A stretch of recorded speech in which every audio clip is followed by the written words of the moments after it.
Oi, gente, bom dia para você que nos acompanha nesta manhã de quarta-feira. Que seja um excelente dia para todos nós. Seja bem-vindo mais uma vez ao Bom Dia Senar Mato Grosso. Você sabe que aqui o nosso encontro é semanal, sempre trazendo assuntos de muito interesse para você que é do campo ou você que está envolvido de alguma forma com a atividade rural. Aqui você aprende muito, você fica sabendo de informações que podem ser aplicadas no dia a dia da sua fazenda, aliás, que sempre podem ser aplicadas no dia a dia, podem te ajudar a ser mais assertivo, como por exemplo um assunto de hoje. Hoje a gente vai trazer um panorama muito legal sobre precisão na pulverização. Vai ter um histórico com várias curiosidades aqui, muita informação importante e interessante com a Flávia, que está aqui com a gente pela primeira vez. Flávia, obrigado por vir nos atender nosso convite. Obrigada por me convidar. Bom dia para você. Bom dia a todos. A Flávia, que é Flávia Siquara de Andrade. Vamos passar a primeira tela já aqui, Flávia, para a gente já botar teu crédito. Ela é química, tem MBA em gerenciamento global e é da AGR, né, que é uma empresa parceira do Senar Mato Grosso, por isso está aqui com a gente, prestando um pouquinho do conhecimento dela, que é um conhecimento muito vasto sobre esse tema pulverização, né, Flávia? Temos muito a falar sobre isso, né? Vamos começar brincando num bate-papo. Vamos lá, então. Primeira curiosidade. Em que ano, Patrone, você acha é para mim a pergunta? Vamos lá, então. Hoje nós vamos mudar. Vamos inverter a história. Você está acostumado sempre a perguntar. Em que ano foi criado o primeiro autopropelido comercial? Comercial. Né? O que você acha? Vamos lá. Autopropelido é aquela máquina que parece um gafanhoto. Vamos lá. Vou chutar aqui 1948. Ah, mas você tá muito bom de chute, hein? Muito bem. Primeiro Acertei. autopropelido foi feito pelo americano comercial, foi feito pelo americano Ray Rig, e essa companhia existe até hoje nos Estados Unidos e tem uma linha de pulverizadores. Então essa aí é a carinha do nosso primeiro autopropelido. Só que a pulverização, ela data de muito mais tempo. E o que é interessante, esse aqui foi o primeiro pulverizador desenvolvido em 1868. Então, você consegue ver a evolução, uma similaridade entre o primeiro autopropelido com o primeiro, porque antes disso as pessoas pulverizavam passando algodão com um produto químico manualmente ali, na planta. E aí foi desenvolvida uma vassourinha, depois dessa vassourinha vem a máquina como nós conhecemos hoje, que é um autopropelido onde você tem o tanque, as barras de pulverização e a mágica ocorre da barra para baixo, que é onde sai o nosso líquido. Então essa é a carinha e evolução do nosso autopropelido, da máquina que pulveriza. E aí, desculpa. O que nós temos como pulverização utópica? O que eu busco numa pulverização? Eu estou jogando produto, eu quero acertar o alvo. Mas como eu quero acertar esse alvo? Eu quero acertar com a taxa de aplicação correta, eu quero acertar ele com uma constância, com um padrão de aplicação, com um padrão de gota. Eu quero poder fazer isso andando a ampla velocidade, porque tempo é o mais valioso no campo hoje, a gente tem que conseguir fazer a operação e entregar. Preciso, com isso, segurar com que meu químico não vá embora, gerenciar a deriva e ter menos perda, porque eu vou ter uma aplicação mais eficiente, então menos aplicação. Seria o cenário ideal, né? Buscar ser o mais assertivo possível ali. Buscar não perder produto e ser sempre o produto no alvo. É o que eu preciso, correto? Perfeito. Só que isso está bem ali, né? Utópica. E aí nós temos duas grandes afirmações, né? Que uma é de 74 e outra de 79, mas vale até hoje, que onde Rimmel fala: a aplicação dos defensivos agrícolas é provavelmente o processo mais ineficiente que o homem já praticou até hoje. Aí depois a outra nós temos Matthews falando que uma das atividades de maior desperdício na agricultura, tanto que em energia quanto em produto químico. Ou seja, da década de 70 ali finalzinho, mas são verdades que ainda se fazem presentes, né? Infelizmente. Com tanta tecnologia que a gente conseguiu, né, introduzir no campo, ainda assim essa é uma máxima verdadeira. Sim, porque é só você andar pelo campo. Você vai ver produto voando e não caindo no alvo. E aí as dificuldades que nós temos de acertar o alvo, porque o nosso alvo é denso, ele tem que passar e outros fatores que vão influenciar. Mas infelizmente é o que a gente vê até hoje. E aí, falando um pouquinho mais sobre a pulverização, como ela começou e como ela está até hoje, né? A gente divide em 3 gerações.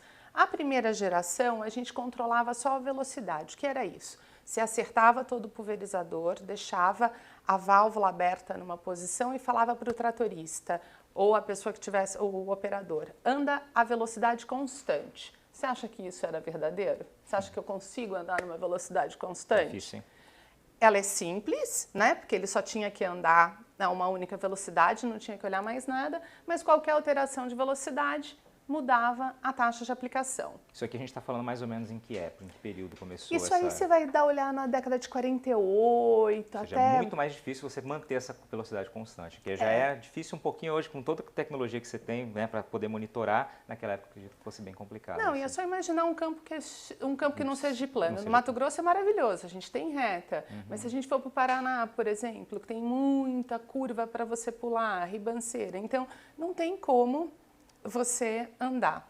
Ok, minha segunda geração, aqui já é na década de 70. No final da década de 70 nascem os pulverizadores. Eu já estou contando a história antes, Vamos não lá. posso, mas vamos lá. Controlador de fluxo, o que ele faz? Foi posto uma caixinha dentro do pulverizador que ela fica falando, alterou a velocidade, ela altera a taxa de aplicação. Perfeito, agora minha taxa de aplicação é constante, eu posso alterar a velocidade, porém eu não tenho pressão constante. E o que a pressão influencia? Ela que me dá o tamanho de gota. É como eu vou ter a uniformidade da aplicação. E a terceira geração é quando eu vou ter controle de vazão e pressão ao mesmo tempo. Então, nós dividimos as tecnologias em primeira geração, segunda e terceira. Perfeito. Ok? Por que eu estou falando isso? Porque agora a gente vai apresentar as tecnologias disponíveis, né? O que eu elenquei de mais importante, disponível para a pulverização. E aqui, Patrone, eu estou falando só de máquina. Eu não vou nem entrar na parte de defensivos e muito menos falando em escolha de ponta, de bico de pulverização, porque aí nós teríamos mais uma série de programas só para isso. É um assunto muito denso, né? Tem uma riqueza de detalhes muito grande. Só você trazendo aqui, nessa parte inicial já deu para perceber isso. E a gente está tentando falar super resumido, condensado que tem. Então, e aí eu só vou estar falando em tecnologia, em maquinário, né? E quais são que nós elencamos? Uma, pulverização seletiva. A próxima vai ser eletrostática, sistema de injeção direta e pulverização pulsada, que é o que a gente chama de Blended Pulse Technology. Perfeito. Vamos lá. Vamos para a primeira. Mais uma perguntinha para você. Primeiro vamos tentar falar o ano e depois eu explico como ela funciona. Em que ano que você acha que iniciou a pulverização seletiva? Bom, eu vi isso aqui ontem, eu vou chutar exatamente como eu chutei. 1982. Não. Errei de Errei novo. por Vamos lá. 10. 1992. Como ela funciona? Eu tenho um sensor óptico que lembra muito o controle de televisão, porque é a mesma frequência de onda. Ele vai emitir o fecho a onda de luz, ela vai ser refletida pela lâmpada e quando ele reflete, aciona a minha válvula e cai. E aí o que eu estou fazendo? Eu estou selecionando o que eu vou pulverizar. Já do início da década de 90, então. Início da década de 90. E muito legal que o inventor disso, ele teve a ideia olhando o controle de televisão, porque é a mesma onda. E ele viu que quando eu emitia vermelho próximo e infravermelho, a clorofila refletia. E nesse comprimento de onda, ele aciona a válvula que vai pulverizar. O que é o interessante? Nós temos aqui a seleção do que eu quero aplicar ou não. Nós temos uma outra maneira de fazer isso, mas ainda está muito embrionário, que é por fotografia, trabalhando com inteligência artificial, onde as plantas serão selecionadas. Quem que está presente no mercado mundial hoje disso? Nós temos essas empresas que estão trabalhando nesse sentido, algumas comerciais, outras não. As 3 primeiras trabalham com o primeiro que eu te falei, que é com infravermelho e em vermelho próximo, as 2 últimas trabalham na parte de inteligência artificial por câmera. Agora é interessante que você já traz de cara aqui nesse primeiro bloco, Flávia, já uma informação muito importante, né? A gente vê essa tecnologia que você colocou agora da pulverização seletiva, que é uma tecnologia que já advém na década de 90, né? Ou seja, nos anos 90, a gente já tem aí 30 anos praticamente, né? Desde então. Ela foi evoluindo, evidentemente, né, se tornando mais precisa, mas essa busca por uma alternativa para você economizar, para você ser mais assertivo, já vem, claro, de muitos anos atrás. Né? Há bastante tempo, e a ideia é o uso efetivo e correto dos produtos. Né? Quanto mais você puder minimizar o custo de produto, menos impacto ambiental, menos impacto ambiental, menos problema vai ser acarretado. Exatamente. Vamos fazer o seguinte, vamos fazer uma breve pausa aqui. É isso, está aqui a tela do Bom Dia Senar Mato Grosso. Você está vendo o telefone que está na sua tela? Se você tiver dúvida ao longo do programa, mande sua mensagem para cá, ó, 65 99 212 1055. Manda por WhatsApp, a gente traz aqui para o programa a sua participação e a gente divide aqui com a Flávia a sua dúvida, o seu ponto de vista sobre esse assunto. Te garanto que tem muita coisa interessante para o segundo bloco, uma riqueza de detalhes, é muita história que a gente está vendo aqui e claro que vai ter um excelente recado aqui, importante para todo mundo que está nos acompanhando. Continue com a gente, esse é o Bom Dia Senar Mato Grosso, ao vivo aqui de Cuiabá.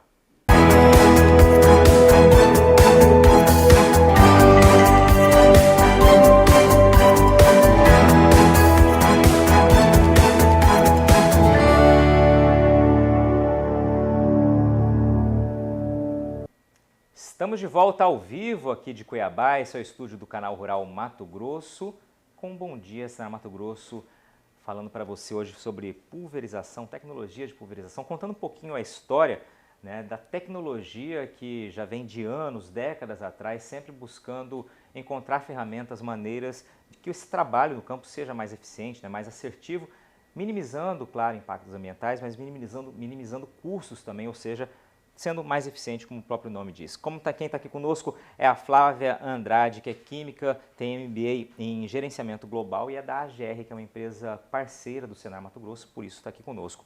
Flávia, vamos rapidinho, porque eu sei que tem bastante coisa para esse bloco. Você falava das 4 tecnologias, vamos resumir assim. A primeira foi a pulverização seletiva que você nos mostrou. Vamos agora para a eletrostática, é isso? E começando com uma pergunta de novo novo para você. Mas ó, agora eu nem precisava ser tão boazinha que você acertou a primeira, errou a segunda, então tá ali. Mas em que década, ó, melhorei ali para ficar mais fácil, em que década você acha que foi feito o primeiro sistema comercial eletrostático? Bom, se aquela anterior eu chutei 1982, eu estava errado, era dos anos 90, vou chutar final dos anos 90, então. Você errou. Eita. Essa é contemporânea faz parte, a mim. vamos lá. É final dos anos 70. É mais antiga ainda. Essa é contemporânea Você me enganou a mim. mesmo. É do final dos anos 70. Nós estamos aí no final dos anos 70. E o que é muito intrigante sobre a eletrostática, né? Isso, o que as pessoas que usam falam e o que os fabricantes dizem, quais são os depoimentos. Eles falam que a uniformidade da cobertura é melhorada, então você consegue cobrir mais a planta, tá? Você tem uma melhor penetração em 50% a mais do que a pulverização convencional. Você tem redução de perda de solo e maior eficácia em controle de insetos e doenças. Mas como ela funciona? Eu tenho na saída do meu bico ali, eu vou magnetizar e eu vou polarizar a minha gota. Mas para que isso aconteça, eu preciso trabalhar com gota pequena, senão eu não consigo. É uma indução onde você polariza, coloca as cargas negativas, que são os elétrons, na parte exterior da gota. Lembra quando você era pequeno, você pegava o pente, passava no cabelo e... Fazia aquela... dar uma arrepiada. Arrepiar? É mais ou menos o mesmo conceito. Aí a carga do meu produto, a minha gota vai estar carregada, vai ser atraída para a planta. Tá. O que nós temos de desafios nesse sistema? Minhas máquinas têm problemas de capacidade elétrica. Isso sempre vai ter, sempre terá, e você conseguir ter essa estabilidade elétrica no campo. Então, meus problemas elétricos de máquina, qualidade da minha água, principalmente no Mato Grosso, a gente tem muita água dura, então você já tem uma água... O que é uma água dura? É uma água com bastante cálcio, que vai até... Eu nem vou entrar nessa parte, mas atrapalha no glifosato, atrapalha com uma opção de coisa, mas é uma água mais polarizada, que o pH dela mostra que ela não é neutra, ela tem carga, tá? Se ela tem carga, ela já vai influenciar na minha polarização da carga. Tamanho de gota, lembra que eu falei, a gota para eu conseguir fazer aquela polarização, ela tem que ser pequenininha. Menor. E ela é muito fina, então o que acontece? Deriva, quero que ela acabe indo embora. E aí a gente tem, que eu não vou entrar, mas as pessoas podem procurar, o que a gente chama de efeito de Faraday Cage, de Corona e Space Cloud, que são os desafios. Do mesmo jeito que ela é atraída para a planta, uma gota repele da outra. Então, você pode ter espalhamento do produto, você pode ter problema de aterramento. Então, você tem alguns desafios. Ela me traz muita qualidade, porém, eu tenho desafios que têm que ser minimizados. Perfeito. Tá ok? Aí, quais são as marcas e os sistemas que nós temos? Nós temos 6 empresas aqui que eu elenquei que trabalham com isso. Nós temos empresas brasileiras, empresas americanas. E uma coisa que eu acabei não falando, a implantação fora do Brasil de sistema eletrostático é muito forte em avião e helicóptero, em pulverização aérea, coisa que nós não falamos no Brasil e não vimos ainda essa tecnologia no Brasil. Tá ok? Mas são essas que tem. Vamos para o próximo sistema? Vamos lá, daqui a pouquinho eu vou fazer uma pergunta, está chegando aqui para a gente, já chegou uma pergunta aqui do pessoal de Mato Grosso, sobre pulverização seletiva, está só me passando o nome e a região, já passo para você. Vamos para a próxima enquanto isso? Vamos lá. Sistema de injeção direta, em que ano? Lá vai eu. Ó. Vamos lá. Injeção direta, aqui eu acredito que seja final dos anos 90. Não. Mas aí tá difícil o negócio. Início dos 80. Por isso que eu não chuto, não sou jogador de futebol, sou jornalista, porque chutar não tá sendo comigo. Vamos lá. Início dos 80? Início dos 80. Pois é, tá Primeiro sistema comercial é do início dos 80. E como que ele funciona? Deixa eu... vamos lá. Meu tanque principal tem água ou água com aditivo. Meu tanque principal tem o meu produto puro e aí o pulverizador vai andando e você vai fazendo a mistura em loco só na parte da barra. Vantagem, menos contato com o produto, o pulverizador inteiro, uso mais efetivo, você tem menos problema de mistura. Na realidade aí é um vice-versa, a gente vai falar, mas eu tenho meus produtos separados, ok? Não usei, guardo meu produto. Não tenho necessidade de perda de calda preparada, porém eu vou ter, não tenho resíduos, eu seleciono, consigo fazer taxa variável. Mas o que me gera de desvantagem? Alto custo e complexidade. Infelizmente, essa tecnologia já veio no Brasil na década de 90, já veio na de 2000, falta de informação, de pós-venda adequado dela. Problema com as misturas, com as formulações, eu não posso trabalhar com pó, só com solução, não posso trabalhar com suspensão, ou é líquido ou é solução. O enxágue do sistema gera muito resíduo, porque o produto está puro, tá? E tempo de resposta da aplicação ao longo da barra. Hoje, no mundo, nós temos 4 opções dessa tecnologia que está disponível no Brasil 2 delas. Vamos lá, falta uma tecnologia, mas antes de você passar para ela, vamos rapidinho aqui atender a dúvida do Luciano Rosa, de Lucas do Rio Verde. Luciano, obrigado pela tua audiência, pela tua participação aqui conosco. Falando sobre pulverização seletiva, ele pergunta se há algum sistema em operação comercial aqui em Mato Grosso e se o sistema consegue pegar milho tiguera no meio da soja. Nossa, eu não falei, é maravilhoso. Aí, tenho, Luciano, sim. Boa pergunta, vamos lá. Ótimo. Sim, na realidade, nós temos mais de um sistema, deixa eu fazer conta aqui, de uma das marcas eu sei que tem 2, 4, tem 6 sistemas rodando e tem 2 sistemas na região de querência que foi especialmente posto para milho tiguera. Quem não sabe o que é o milho tiguera, é aquele milho que brota sozinho no meio da soja, que ele está ali, não é a cultura que eu quero. E o sistema que consegue fazer isso, ele faz a diferenciação entre a soja e o milho. Eu consigo só matar o milho e ser seletivo para controlar o milho tiguera. Já tem e funciona. Vendido e tem cliente para falar que está tendo redução de mais de 90% do produto utilizado só para fazer a catação do milho tiguera. Maravilha, Luciano. Obrigado pela tua participação aí. Enriquece nossa participação aqui, né? Nossa apresentação aqui. Lembrando que é um ponto que a Flávia comentou. Ela acabou não comentando ali, você trouxe a dúvida, ela já enriqueceu ainda mais a apresentação. Vamos seguir então para o próximo sistema? Vamos lá. Pulverização pulsada. O nome diz, está pulsando. Que década que você acha agora que eu foi? vou para o final dos anos 2000. Não. Já desisti, joguei a toalha, Flávia. Meio dos 90. Tá bom. Meio dos 90. Foi inventado numa universidade americana, na Universidade de Califórnia, e aí foi acoplado a uma empresa que é a pioneira e líder de mercado disso, foi desenvolvido na década de 90. Como que ele funciona? Eu vou só adiantar um pouquinho. Eu coloco uma válvula, só para facilitar. Isso aqui é o corpo de bico, eu tiro no meu antigotejo. Isso, eu pedi para você ficar assim com ela. Perdão. Isso aí. Eu tiro no meu antigotejo aqui e coloco uma válvula PWM. Essa válvula PWM, ela vai pulsar, ela vai fazer o líquido passar ou não. E ela faz isso, ela gera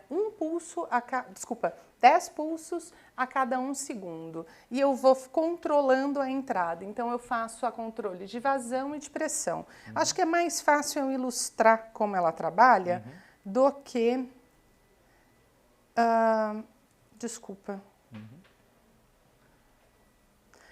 É isso que ela faz. Eu não sei se passou muito rápido. Eu posso voltar aqui. Problemas com tecnologia. Mas vamos lá. Falando de tecnologia. Então... O fato é que ela vai pulsar com pressões diferentes, é isso? Com intervalos diferentes? Ela pulsa. O que ela faz?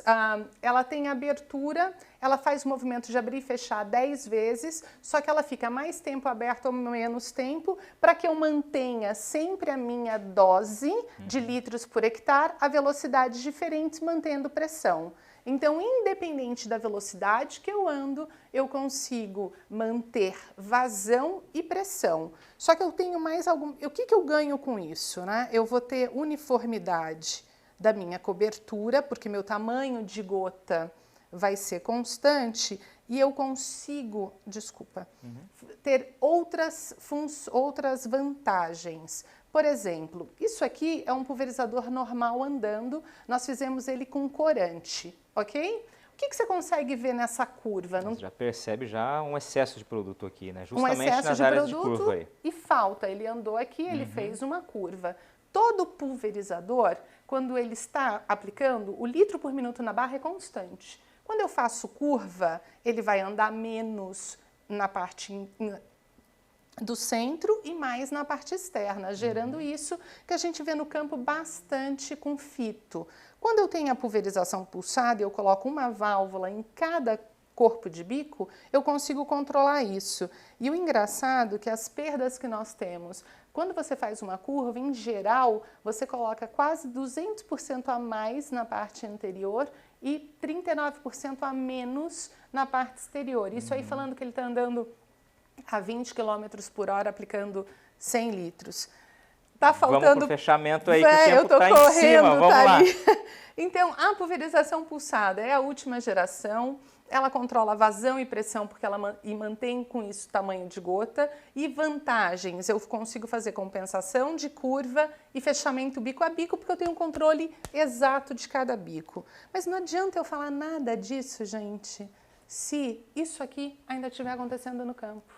Então, o que é a mensagem? Eu tenho bastante tecnologia nova, mas eu tenho mistura mal feita, bico não limpo, e aí não adianta eu ter a melhor tecnologia se eu não faço o básico, se eu não conserto no básico. Então, a gente tem que fazer bem o básico e usar. As tecnologias estão aí desde a década de 90, só que a gente não consegue fazer o bom uso, a boa implementação, porque a gente não está fazendo bem o básico. E aí vem desde a falta de qualificação, quanto a falta de estipular processos ali dentro da propriedade, né? Ou seja, é preciso atacar nesse ponto também para que a tecnologia possa ser usufruída da melhor maneira possível. Sim. Flávia, muito obrigado pela tua participação, pela tua presença. Tem muito conteúdo, mas foi muito enriquecedor. Eu aprendi bastante, já vi que não sirvo para chutar mesmo, mas aprendi bastante hoje aqui. Obrigado a você que nos acompanhou nessa manhã de quarta-feira. Esse foi o Bom Dia Senar Mato Grosso. A Flávia vai estar conosco na sexta-feira no quadro Senar Mato Grosso Responde, no Mercado e Companhia, também trazendo mais informações sobre esse assunto muito bacana.